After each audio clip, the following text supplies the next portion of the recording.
የስልጣኔ ማማ የሰው ልጅ መገኛ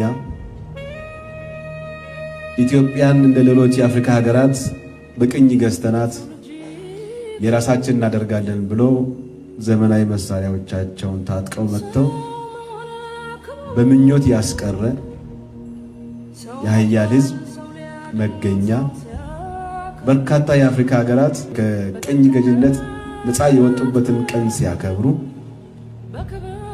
እኛ ግን የድል ቀን ለማክበር ጀግኖች አያቶቻችን በፈጠሩ ጀግንነት የአድዋ አርበኞች በቀኝ ያልተገዛ ለማንም እጅ የማይሰጥ የጀግኖች ሀገር የሆንን የምንገኝበት ጂኦፖለቲክስ ወይም ጂኦስትራቴጂው የፈጠረልን ምቹ ሁኔታ ተጠቅመን ኢትዮጵያ ምን አለች?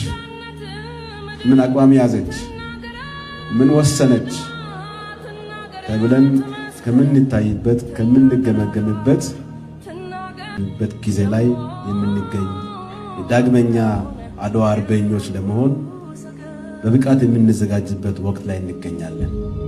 አድዋ ዛሬ ናት፣ አድዋ ትላንት፣ መቼ ተነሱና የወዳደቁት